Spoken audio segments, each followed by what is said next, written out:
Welcome to 3-Point Firefighter. Today's podcast is sponsored by Fire Facilities Incorporated, expert engineers, designers, and manufacturers of steel training towers, burn rooms, and mobile units that are all made in the USA. When polled, 4 out of 5 dentists preferred Fire Facilities Incorporated instead of just brushing alone.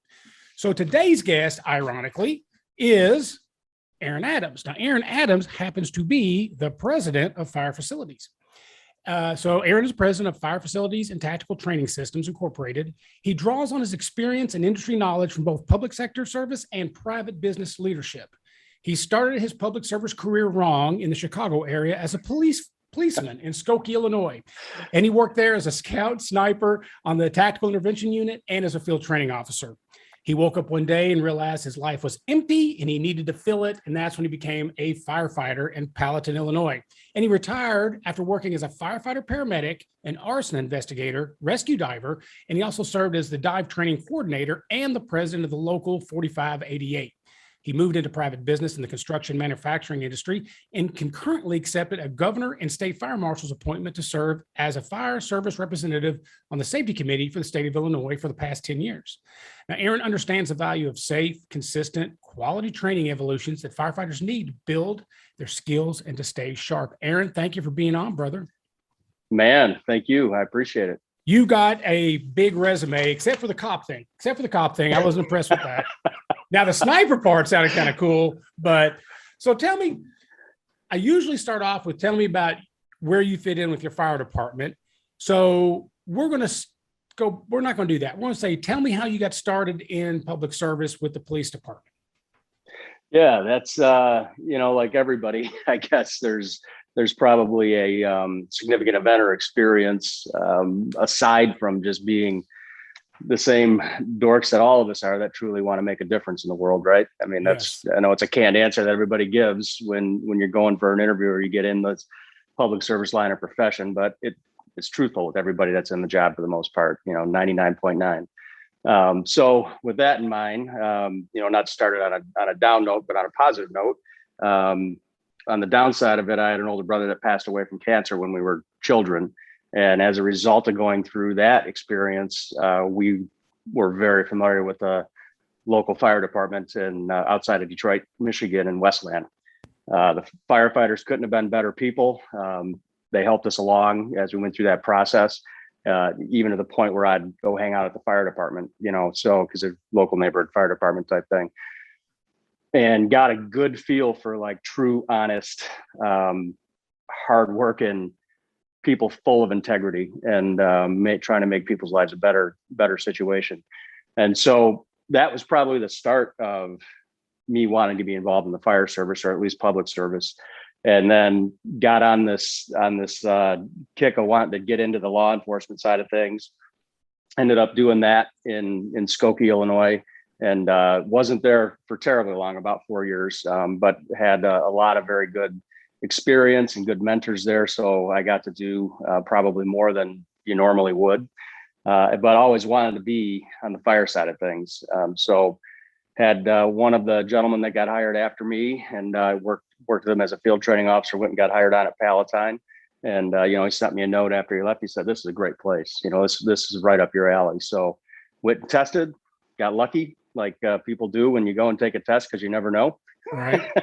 For me, just was fortunate to end up near the top of the list, and was fortunate enough to move on over there. And it couldn't have been a better fit. It's a hard charging department, about 100 people strong over there, sworn, and they are all about being first in, last out, training hard, knowing your job.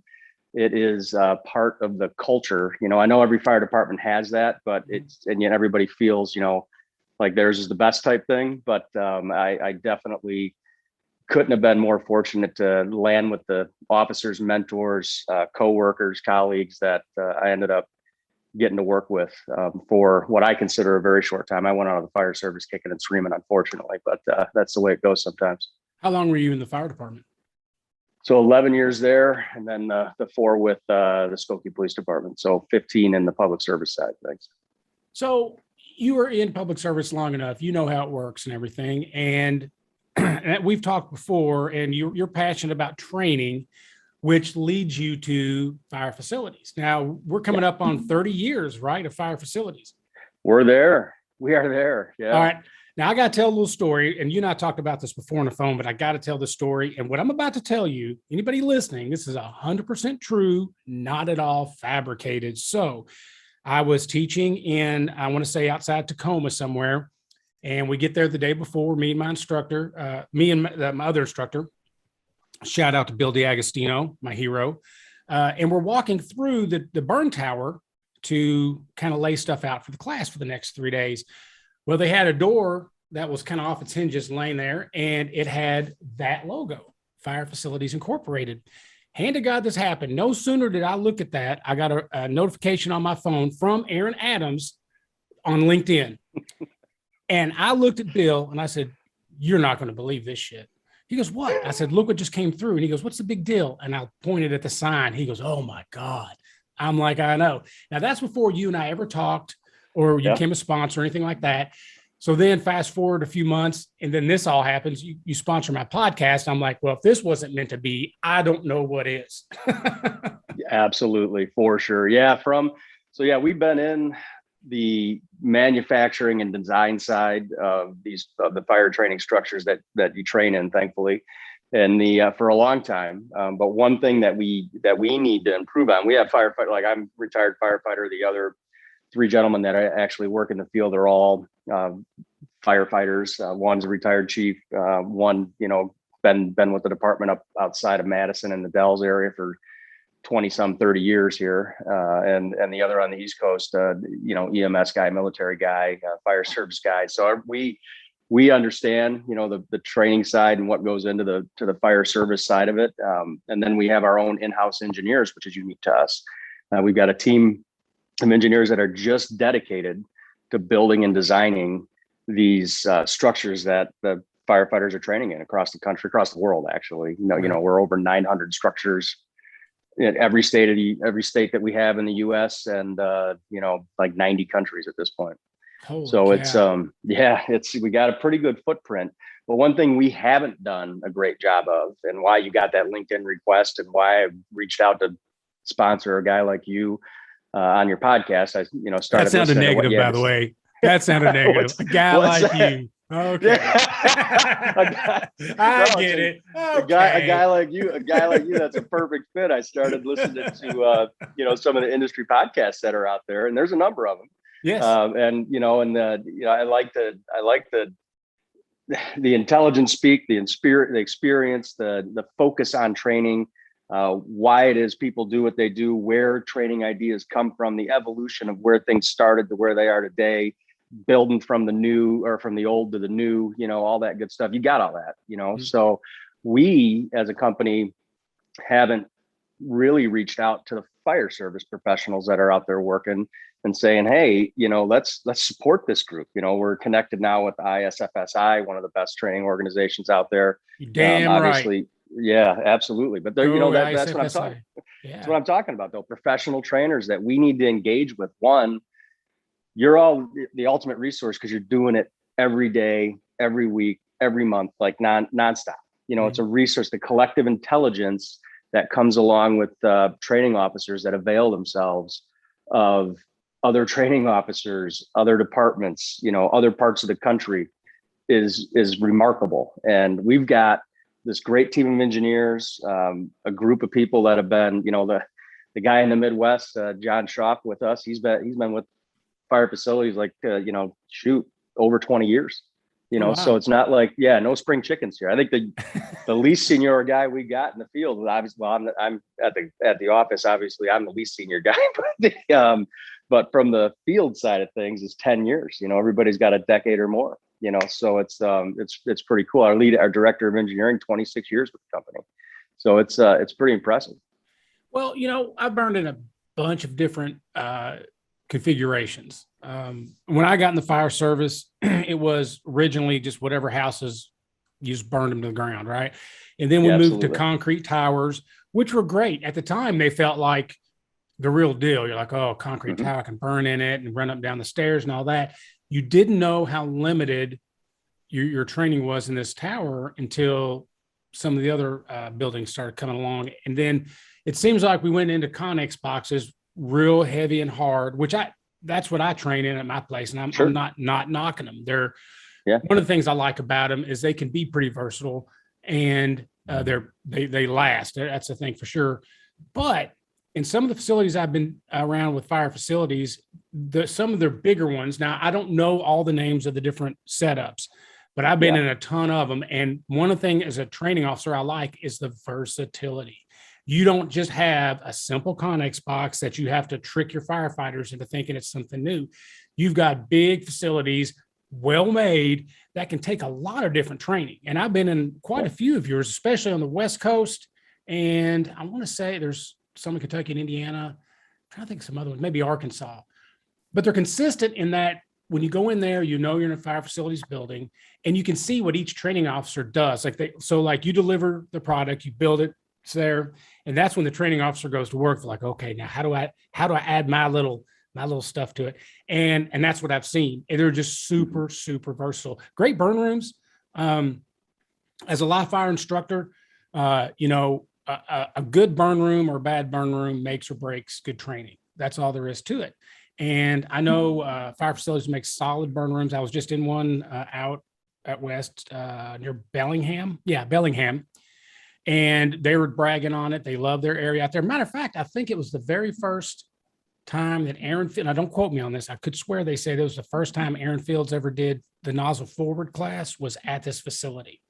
So cool. I know the quality. Cool. I know they've got all the versatility you need.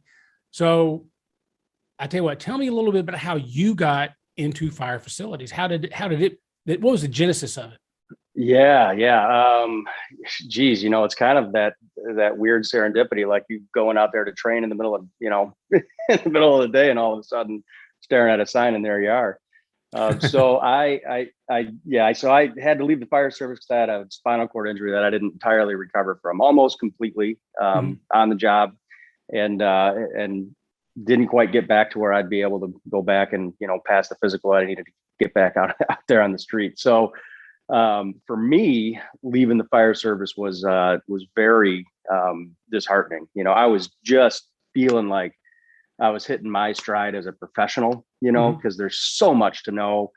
And the best mentors I got super lucky with one of the first lieutenant, or the first lieutenant that I had. It's also one of the best mentors I've ever had. You walk in the door, here's this guy that's got, close to 30 years on at the time. And he's all about training and getting people squared away. And I was absorbing that for, over a decade in the fire service, because it was nonstop, and had to leave, and was just figuring, because I was a cop and a firefighter, that in the state of Illinois, in order to be an arson investigator, you have to have gone through both police and fire academy, which, fortunately, unfortunately, I did both. So I worked as an arson investigator, and I figured I'd just slide right on in and start applying to some insurance companies and being an arson investigator that way. Lo and behold, you never know who you're talking to. And a friend of a friend ran across my resume, heard I had retired, and he was fairly newly involved with a roofing manufacturing company that was a paradigm shift in the roofing industry, that had, a polyethylene based tile that was Class A fire rated, hurricane wind rated and all that good stuff, and looked like cedar shake and slate. Pretty cool product. He said, "Hey, I know you're a science dork. You don't mind talking to people. You got some building experience," because I worked as a carpenter's assistant, from the time I was a little kid all the way through college. And he's like, "This could be a good fit for you. Why don't you come check out this company?" So did that. Couldn't have been a better fit. Had some really good luck with learning from him, learning from the other leaders that were at the company, and really getting a feel for what the manufacturing business was like, and had some good success with it, to the point where I became one of the equity partners there. And we ended up selling to a bigger company in 2019. I stayed on for a couple of years. We had an agreement, and as that was coming to an end, I started looking around for stuff, what was available, and a headhunter contacted me and said, "Hey, there's a company out there that's looking for somebody that's got police fire experience plus manufacturing experience in the building industry." And I'm like, well, shoot, there can't be many of us. Yeah, that's got to be you. So fortunately there aren't. So went and talked with the CEO of our parent company. That's basically a metal bending company. They manufacture, they take metal and make it into stuff, which is what, we are. Mhm. So went and talked to him, and, here I am now. So it's kind of been a surprising, you never know where you're going to end up type thing. I bet. I mean, that sounded like it was tailored just for you. Now, I got to ask, you had to have heard this more than once. Have people told you look like Kurt Russell? You look just like Kurt Russell, ironically from Backdraft right now. I think people need, when they're listening to the podcast, after you're done listening, go on my YouTube channel and look. He looks just like Kurt Russell. Just put it out there. Just put it out there. A lot of people could be worse, that's for sure. Well, yeah, because people say I look a whole lot like Abe Vigoda right before he died. So I'll take it. Oh gosh. So let me ask you this: you deal a lot with training officers. What are some of the main questions that you get? Like they want? What do they want when they're building something from scratch? Yeah, well, I'd say first and foremost, one of the things that I find unique coming from, a lot of times when people get in the fire service, especially as a professional, they're in there. They're not leaving until they retire. And so I think on the business side of things and private industry, I don't think firefighters know how talented they are, because they're working with a bunch of other talented people. Mm-hmm. They're troubleshooters. It doesn't matter what the problem is. They got to fix it. Right. So they're constantly coming up with inside the box and outside the box ideas. Well, I've always done it this way. Well, shit, that didn't work. Okay. Let's go outside the box. Let's figure, we can't go anywhere. Right. Mm-hmm. Or, let's ask somebody else. Everybody's got to kind of work together to figure it out. So they understand that, one, the group dynamics of collective intelligence and working through a problem as a team, which is really unique. Mm-hmm. And being forced to do it on a regular basis. So when I go and talk to the training officers, one thing that they all have those basic elements of what makes firefighters great, but they're all hard chargers. They're all, I want to improve. I've got a message that I need to pass on that I've learned from, my mentor type people, and they're high energy. Let's get it done. Let's get better type people. Right. So one of the hard things is that, as intelligent and hard charging as firefighters are, man, they will go into anything. It doesn't matter, what it is. They're going in, they're going to fix it. They're going to fight it. They're going to finish it. They're going to do the whole process, and they don't care. So getting over that kind of excitement hump of let's burn this place down. That's it. Yeah. Understand that there's still science involved. There's still physics involved, right? Heat is the biggest catalyst for breakdown there is in the world. It'll break covalent bonds down like crazy when things get hot and those molecules get excited. It's challenging to build something that's going to last for hundreds and hundreds of evolutions. If you think about a high rise, right, it's designed to deal with a fire a couple times in its lifetime, mm-hmm. But not 1,000 times in its lifetime. So to build something that's going to protect that superstructure and the support structure, be reusable from a burn room standpoint. You talked about our burn rooms, and when I'm talking to the training chiefs, they first and foremost want something that's going to hold up and last. So we have this West Tech system that's got a 15-year non-prorated warranty. One of the things that I want to make sure that people understand is you're going to burn in it like crazy, and it's not going to look as pretty as it did the day you started. It mm-hmm. looks like a super beautiful, clean stainless steel oven, like an Airstream from the inside out. When you get that thing brand new, it's gorgeous because it's good, high quality, dense stainless steel with a ceramic insulation behind it, mm-hmm. which, it just tested up to 2,300 degrees Fahrenheit. Obviously you're not going to train in that, but we want to make sure these rooms hold up. Mm-hmm. So once you burn it in a while, they do expand and contract and they get looking ugly, but you can still hit them with hose with a solid stream and training and all that good stuff. And training officers want to be able to train like how they're going to fight a fire, Right. So they want to be able to go in there and pencil a ceiling. They want to be able to go in there and use a fog stream or a solid stream. They want to go in there and drag their tools with them, bang up against the walls, just like you're going to do in real life. So there were some limitations in the past with some of the insulation that was used on the walls of burn rooms, because they'll, if you bang into them too much, or sometimes if you put too much pressure with a hose stream, they crack some of the older panels that were out there. Mm-hmm. That's where the West Tech system that was patented from us came from. Not only is there a big cost and investment for a generation of firefighters when you build a training facility, a dedicated training facility, but there's also maintenance that goes on with it. And if you can put something together, get something up that has, pretty limited maintenance that you don't have to keep dumping money into, those calcium silicate boards, marinite boards, they have all sorts of different names. Those things for a 4x4 board, they're I think they're like $400 now. They get expensive. Oh, wow. So it's, so if you're going to keep on replacing them, that cuts into your budget versus, going and replacing a piece of stainless steel if you end up piercing it with a Halligan tool or something, because you're who knows what you're aggressive, doing. Right. Yeah.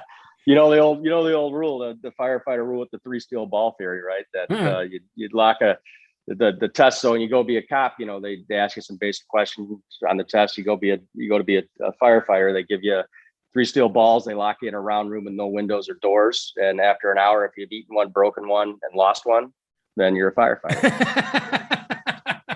I say that with a grain of salt, but firefighters are hard on their tools, in their training. They want to train hard, because you can't train too much for a job that can kill you, to be honest with you. No, that's exactly right.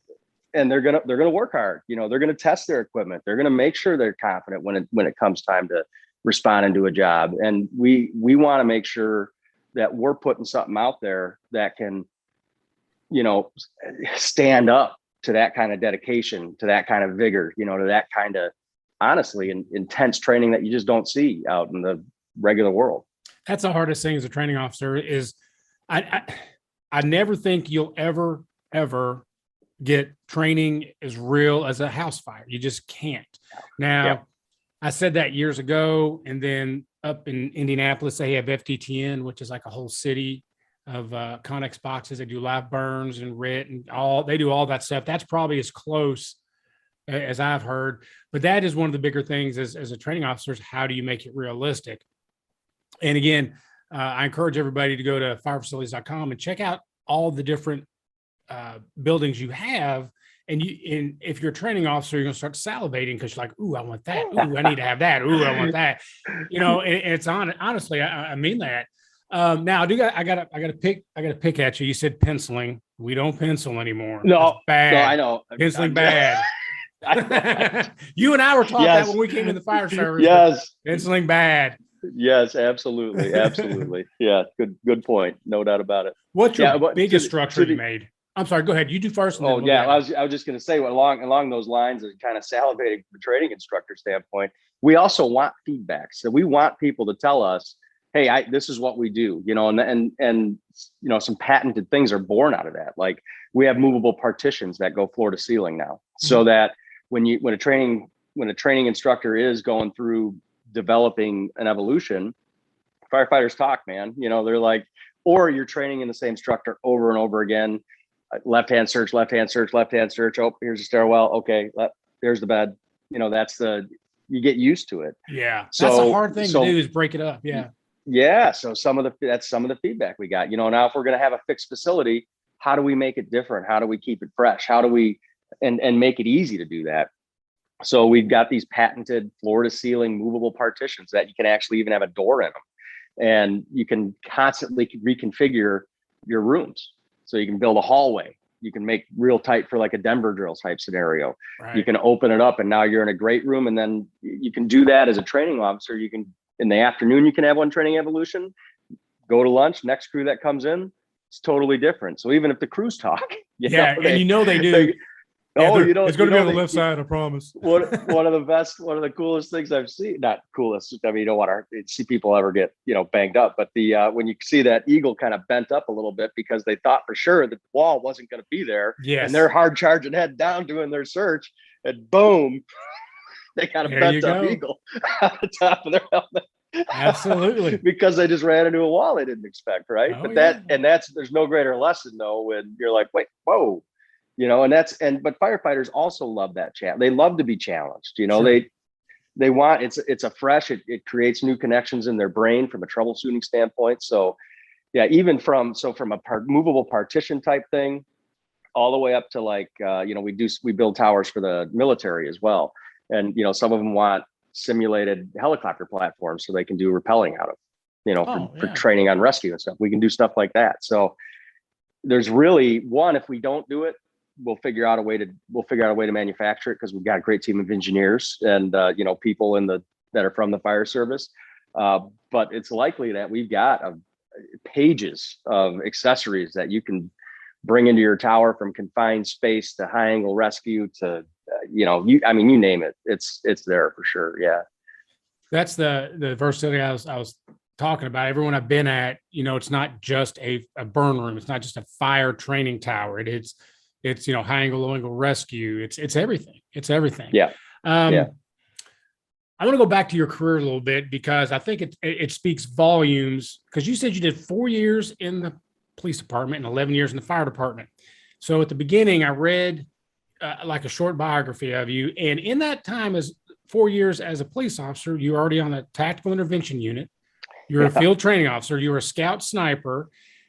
Okay. So now you've done all that in 4 years. That's a lot. You were talking about hard chargers. Clearly you're one of the hard chargers. And then you did 11 years in the fire department, arson, paramedic. What else? Dive team coordinator, and probably the worst job in the fire service, a union president. If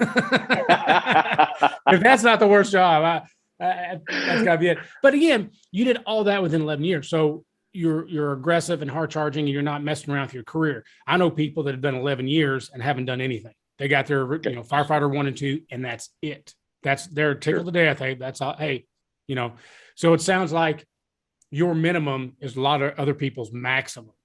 So what do you think? How does that translate over into some of your training stuff, your training towers, and in your other products? Yeah, absolutely. So we want to put the best product out there. One, we want everything to start at the bare minimum of that NFPA 1402 compliance, where you've got a group of people, again, intelligent people getting together, talking about what are the bare minimums that you need to train safely, because this is, the training itself is dangerous. So what are the bare minimums that you need? So that's where we start. Mm-hmm. And then through this constant feedback of, 30 years of building towers. And even though we have like 18 structures that we consider our base models, 18, holy cow, if you can't find something in that to begin with, it's but even from that, one of the coolest things is that virtually nobody ever says, okay, I'll take number 15. No, I don't need anything changed on it. That's cool just how it is. Everybody's got something unique about what their plan is, what their department deals with, who their people are, that they want to customize these things. And we do that on virtually every single tower that we do. There's something customizable about it, whether it's adding floors. I think we've got a 7-story tower out there that people are training in, and these things, are built, they're built tough. So I know we've got one down, there was a Keisler Air Force Base down in Biloxi, Mississippi. They built that right on the coast. They wanted an open side, of course, to face the ocean. And here comes Hurricane Katrina. So this is a multi-story building, direct hit from Hurricane Katrina, no damage. Really? Totally holds do you up. got to do anything different when it's near the ocean with all the salts and everything? It seems like that would break it down more or a little faster. Is that the case, or do you get it like that rust underproof coating when you buy a car? Yeah, right. Yeah, well, that is true. All of our exposed metal is galvanized, so that does hold up pretty well. But yeah, if you do have a salt-rich environment, there are some more challenges that go to it. It's not going to cause structural problems, but you've been to a port. You see that. I mean, everything's not aesthetically the prettiest thing in the world, but they all function, right? So I literally, oddly, I was just out in Valdez, Alaska, which is right out in, right there on a sound that is, there's salt air. It rains 10 months of the year, I think. It rained every day. I was cold there, and rainy, but gorgeous. I mean, absolutely beautiful. And they're constructing a brand new tower right now, and those are some of the challenges that they have. Everything on the outside, of course, is painted, so it holds up very well to that. It's the exposed metal stuff, and stainless steel holds up to that. That it's the exposed metal that you gotta treat a little bit differently sometimes. Wasilla, Alaska, the Matson Fire Department up there. Holy cow, are those guys a bunch of hard chargers. They got a building that's been there for 20 years, and they train in it constantly. They got a huge training ground where they've got a air traffic control tower that sits over all the training ground, and they look over everything. They've got cool. And yeah, it's one of they just bought it, and so they've got a giant building of ours anyway. And now they are building another giant building right behind it because they want more of a kind of a taxpayer or condo sort of setup, which we build those. So we're doing that for now. But they have to deal with something that me as a city dweller never had to deal with. A Flatlander city dweller in the Chicago area never had to deal with, in that they have constant water pressure problems. So whether they're fighting in the mountains or whether they're fighting, down by a lake somewhere, their water supply, their pressures change wildly. And I've never thought about that. Yeah. Wow. So they could be working a fire and have pressures change on them while they're doing that. Or they could leave one and have, 20 pounds and then be up dealing with a water source that's coming out of a mountain that maybe they have 60 pounds. It's crazy. So this is the creativity and intelligence that firefighters bring to the table. They built this box that they can sit up there. They've got this whole training ground hydrant, and they can sit up there and mess with the hydrant pressures on this control unit that they have up in this control tower. It's just some of the coolest stuff in the world that you see out there. What is probably the most elaborate or the biggest training tower you all have built? Where's it at? Oh boy, I've seen some pretty big ones. Don't get me wrong, but yeah, this is one of those deals where you probably get in trouble if you name one. I think one of the probably boy, that's tough. One single tower. Nashville's got a big beautiful tower down there that's gorgeous, but there's a lot of training grounds. Like I was just at Fox Valley Technical College up north of in Appleton, Wisconsin. They've got a whole ground, a couple different facilities. That's what I see a lot is you have a commercial high-rise structure that people will build, and then they'll build a residential structure, and then they'll build like an apartment structure.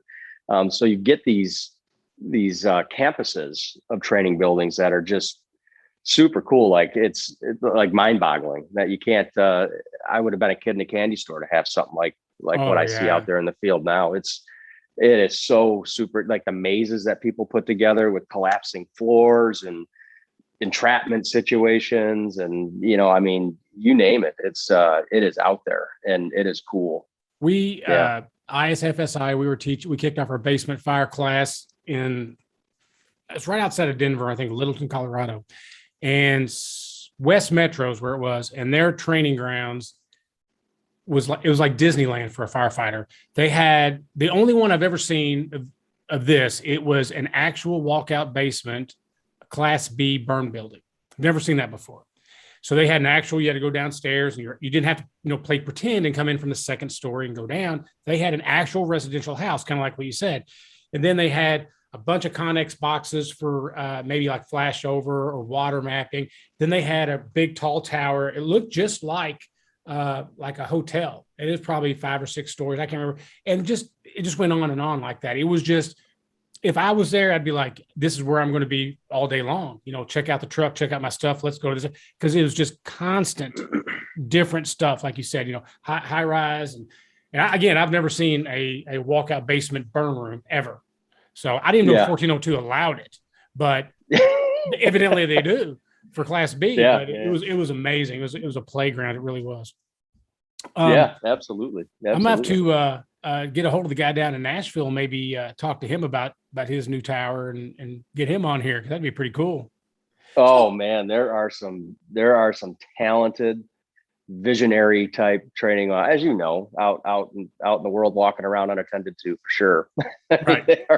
There's a lot of talent out there, and yeah, man, it would be great to connect with some of those guys, that because not only do they put all the time and effort, because getting a building funded that's going to be a generational building that's going to last 30 years, it's not cheap. Right. It takes some effort. It takes a good reputation from your fire department with your community. You got to, you're putting it, no, you're not hiding this thing, right? So it's good to let your community know what you're doing.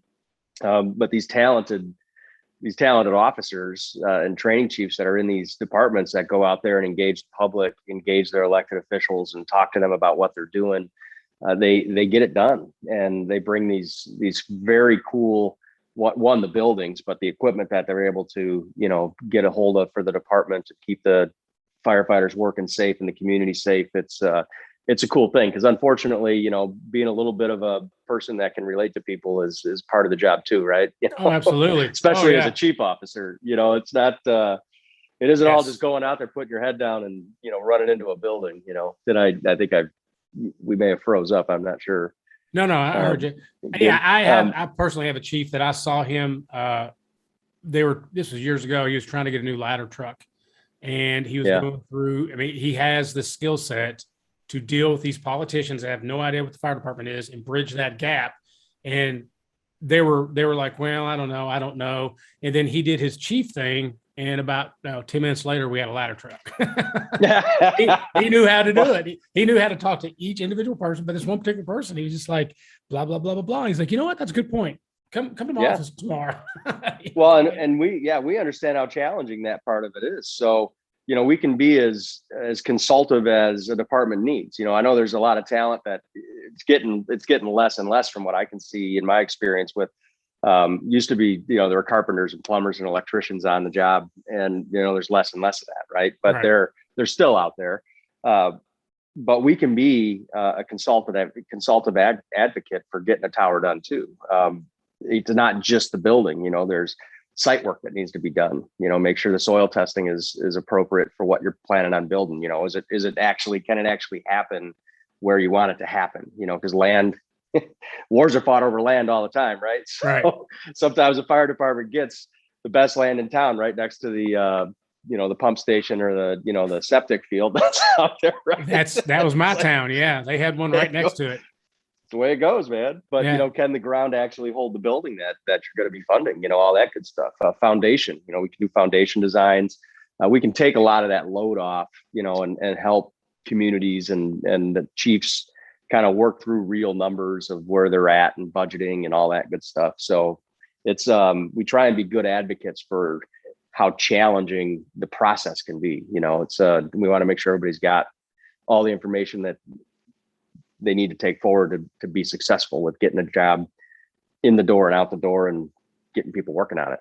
So if I'm hearing you right, if you say you're a department, you're thinking about getting a tower with you all, you should be the first call, and you will help with all that stuff, as opposed to getting a whole bunch of ducks in a row before they even call you. You're going to help out with all of that. Is that right? We can come into the process any place. Yeah. At the front side, if people called us, for sure, we have all the resources available, from, recommending, the steel erectors, because our superstructures are all red iron steel. If you're going to go above a certain size, we have some smaller buildings that are perfect for, like single family type housing deal, like small single family housing that don't require red iron superstructure. Mm-hmm. But once you get into, a couple stories and, over 1,000 square feet, we're going to be doing superstructure red iron steel, and give your building really what it needs internally to withstand all the training you're going to be doing in it. So from the get-go, yes, we can definitely, just help people understand everything that goes into building a building like that. Mm-hmm. Sometimes that's the first step. And if we go through that whole process, we can at least get through the other side of it and say, here's a real budget number that you can wrap your head around, that you can think about and see what's what. We can always value engineer, or we can go, we can add stuff on. or, go compare us to other places. I always think that's a great idea. We've got a great industry, the training industry, plenty of people are in this game, trying to build it better, for firefighters out there to train in. And it's good to have good competition and other minds that are out there working on stuff, and come back to us or go with them. Either way, we want to make sure firefighters are up and running and, getting trained the way they should be. Obviously, I'm biased. We've got a great product. I know the people that are behind it. I know the product, the actual physical metal that is behind it, and what the structure is made of from the inside out. Nobody's doing it like us. We're definitely unique in the industry. We have patents that nobody else has. So it's it's kind of one of those things. Go out there and weigh apples to apples and see what's the best for your department. So you're not afraid of that Pepsi challenge. You say, bring it on. Yeah, absolutely. Yeah, absolutely. Yeah. And that's, like I said, firefighters are hard on their stuff, so if we get a call because something's not performing the way it should be performing, we're customer service oriented. Tell us, let us come out there. Let us work with you. We also have a construction manager on staff that's in the office right next to mine. He fields calls all the time from architects, steel erectors, people that have been running evolutions in the buildings. Hey, we're having this issue, we're having that issue. It's, it could be a myriad of things, and we get them up and running, squared away, and that's the name of the game, man. We want to make sure that these buildings are in service and they're using them, and they're not having to do workarounds. Because again, firefighters aren't going to stop doing what they do. They're going to figure out a way to fix it and move on and work around and. Bypass. yeah, absolutely. Tell us you got a flat tire. We'll come out and we'll fix it. Don't just run on the donut. Every time I go to one of your all facilities and for a class, and I always talk to the instructors there, the training officers, and I've never met anybody say, I wish we didn't get this. They always like, oh, we love it. But they've always added their flair. Like I said, as training officers, we got to get creative. But one thing that I've heard from more than several instructors or training officers is that the customer service that they're getting from you all, like once you build the building, you guys aren't like, bye, see ya. It's that you guys are involved in that department. It's kind of like you make a relationship with them. And I've heard that from just about every single person I've asked that question. So, excuse me. Which I think customer service is important. You can buy just about anything from anywhere, but you can't find good customer service. That is one of the biggest problems. I personally have dealt with training towers where there were things that needed to be fixed after it was erected. That was it. That's what you get. So as a training officer, you're talking your chief into talking to people to give you a lot of money. You want to make sure that when this goes up, not only is it going to be right and for your department, that you've got that phone call you can make and say, hey, what about this? Can we do this or whatever? So I think that's one of the neat things I like. Again, all the stuff that I'm talking about was stuff that I found out before I even talked to you or even was even considering a sponsor. This is just flat out truth. Just to dovetail on the customer service side of it, again, from an experience side, Shelly Murtag, who's in our office, who's your customer service manager, been with the company 27 years. Oh, wow. She's been on the fire facility side for 19 years. You're not going to surprise her with something, right? And again, she wants you to be successful with what's going on. She has answers for you. She certainly knows where to direct people and get people connected and get them taken care of. But even from when you're talking about the front side of it, she can also help with grant writing. She stays on top of that stuff. That's the question I want to ask you. Okay, I'm glad you brought that up. Let's talk about grant writing. So I want this big fancy tower. Yeah, we're a small community. We don't have the money, but we do have access to grants. Talk to me about that. There has actually, over the last couple of years, the fire service changes direction like an aircraft carrier. It kind of once it's on course a certain direction, it seems like it'll change direction, but man, it like real slow. So I love that, which is great though. The grant writing, one of the things that has been a change is they didn't used to, like the AFG grants, they didn't used to allow funding for fixed facilities. So they started out and it was just mobile units. But there's been an evolution in the AFG grants where now fixed facility props, which is a 6-story tower, Right. can be eligible for it. But because it started, as basically a mobile unit, meaning it doesn't necessarily have to be on wheels, but you have to be able to pick it up with a skid and move it around somewhere. Mm-hmm. Because it started that way, it's amazing to me how many people I talk to that still think it's that way. So they don't think that their, 4-story commissioner model fire facility could be eligible for an AFG grant. So it's stuff like that I think we all have to pay attention to. That, again, talking to us, with regards to, here's what I want to do. Do you know of any grants that are available? Does this apply? We can help people through that. So I think that's an important part of this whole process is Even if I don't getting the have funding. Even if I don't have a lot of knowledge of grants, do you think I could call fire facilities and say, look, this is what I want. Can this happen? And you guys would help us walk through all that. Yeah, we'd certainly help you. Absolutely. That's a one-stop shop, man. That's great. Yeah, we try. It's a long process from start to finish. These buildings, it's usually like a 2-year process. Oh, we really? can go fast. We can go faster than that, right? But from the time, I run into you at FDIC and you're like, hey, I've been training in containers for 20 years. They're great. But I trained in one of your buildings and I'm thinking that, I like what I saw. What do you think? How do we go about doing this?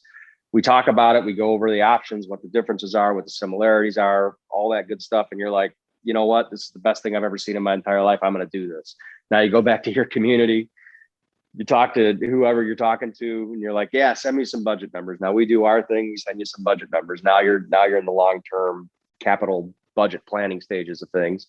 And then we have to build it. The site work has to be done. So yeah, we can go faster than that, but just the process that it takes to the bureaucracy. Start. Yeah. Of course, there's got to be a training committee involved. We got you got to have a committee. We got to have a committee to figure out what committee we're going to have. Right. Right. No doubt about it. Let's bring this to a grinding halt. Yeah. There's a lot of obviously good stuff that comes out of that, but yeah, it slows the process down a little bit. And at the end of the day, it's 2 years. And now you're doing your inaugural training for 1403 and certifying your people for live burn training. Yeah. Been there, done that. I understand. Yeah. Well, I tell you what, I really appreciate having you on here. My recommendation for anybody out there is to call fire facilities. If you're just the beginning part of getting a tower, give them a call. Get on their website. I tell you what, it will blow your mind how many different burn towers are around the world and how nice they are. Again, kid in the candy store, looking through them, I was like, ooh, I want that. But it's not like, oh, I've got a couple in Arkansas and 2 or 3 in Tennessee. You have them all over the world. You're an established company, make a great product. I love the fact that you have everything in-house. You have an engineer, you have engineers, you have designers, you have people help with grants. Everything is right there. It's a nice one-stop shop. I think that's excellent. And we're also trying to partner with the professional training organization like that ISFSI, to try and offer up when departments that need 1403 training. We want to be able to help them get in touch with organizations that we know are professional, reputable, that have, good dialed in people that can help them get squared away. We want to make sure that they have those resources too, because you don't just want a building that you're not utilizing, you're not training and then more importantly, doing it safely, right? Effectively. So we want to connect and engage with the fire service as a whole. So that's part of this mission out there for us, is to really engage with the whole community, from the manufacturing side of things, like what we're on, to the professionals like yourself that are doing it, when you're signing up for when you're showing up to shift work, to the stuff that you do away from the department, as a professional instructor. We want to engage all that. Right. We appreciate that. I mean, it makes our job so much easier when we don't have to worry about whether the thing's going to work or if it's, going to collapse on us, any of that stuff. Yeah. You make good products. We appreciate it. Thank you. Brother, Absolutely. Thank you for being on the podcast. Let me just say this. Today's podcast was sponsored by Fire Facilities, designers and manufacturers of realistic, built-to-last training structures and mobile units for 30 years. Make training account. Visit firefacilities.com for more information. Brother, I appreciate you being on my podcast. Thank you very much. And thank you for being the sponsor. Yeah, thank you. It's our pleasure, man. We couldn't be luckier. Thank you. Thank you.